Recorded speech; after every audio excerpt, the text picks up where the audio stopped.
காக்கிச்சட்டை WhatsApp குழு. விபத்தில் உயிரிழந்த ஓட்டுநருக்கு வாட்ஸ்அப் மூலம் நிதி திரட்டிய ஓட்டுநர்கள், நடத்துனர்கள். ரூபாய் 1,00,000 நிதி உதவி. கோவை காலப்பட்டியைச் சேர்ந்த சுந்தரம் பழனியம்மாள் என்பவர்களின் மகன் கருப்பசாமி. இவருக்கு வயது 25.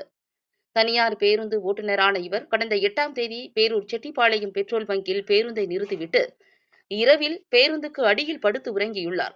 மறுநாள் காலை வேறொரு ஓட்டுநர் தவறுதலாக பேருந்தை இயக்கும்போது டயருக்கு அடியில் சிக்கி தலை நசுங்கி உயிரிழந்தார்.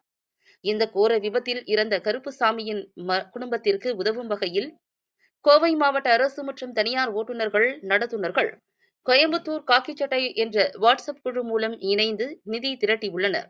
அவ்வாறு திரட்டப்பட்ட 1,00,000 ரூபாயை ரொக்கமாக கருப்பசாமியின் தாய், தந்தையிடம் வழங்கினார்கள். பெற்றோர் நிதியை கண்ணீர் மல்க பெற்றுக்கொண்டு நிதி வழங்கிய அனைவருக்கும் கண்ணீர் மல்கவே நன்றி தெரிவித்தது பார்ப்பவர்களின் கண்களில் கண்ணீரை வரவழைத்தது குறிப்பிடத்தக்கது. மேலும் மகன் இறந்ததால் தங்களது வாழ்வாதாரம் பாதிக்கப்பட்டிருப்பதாகவும் தங்களுக்கு தமிழக அரசு உதவ வேண்டும் எனவும் கோரிக்கை வைத்தனர். என் பேர் கார்த்திங்க. நாங்கள் கோயம்புத்தூர் காக்கிச்சட்டை குரூப்பில் ஓட்டுநர், நடத்துனர் எல்லாம் ஒன்றா இருக்கிறோம். எல்லோரும் சேர்ந்து நாங்கள் கருப்புசாமி இறந்திருக்காரு, அவர் குடும்பத்துக்காக நாங்கள் 1,00,000 ரூபா நிதியுதவி அழைச்சிருக்கிறோம். எல்லோரும் கண்டக்டர், டிரைவர் எல்லோரும் சேர்ந்து ஒன்று சேர்ந்து அவங்களால முடிஞ்ச ஒரு அமௌண்ட் எல்லாம் கொடுத்து உதவி பண்ணியிருக்கிறாங்க.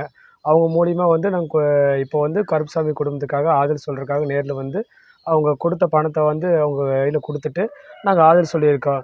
மேலும் பணம் தரலான்ட்டு இருக்காங்க. பொருளாவோ பணமாவோ இதை நீ வர்றதை நாங்கள் வர்றதை வாங்கிட்டு கருப்புசாமி குடும்பத்துக்காக நாங்கள் கொடுக்கலான்ட்டு இருக்கிறோம்.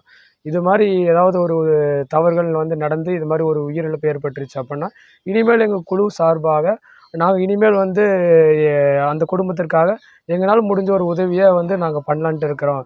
இனிமேல் ஒரு தவறுகள் நடக்காத மாதிரி எல்லோரும் இணைஞ்சு ஓட்டுநர், நடத்துனர் எல்லாருமே ஒன்று கூடி பயணிப்போம்.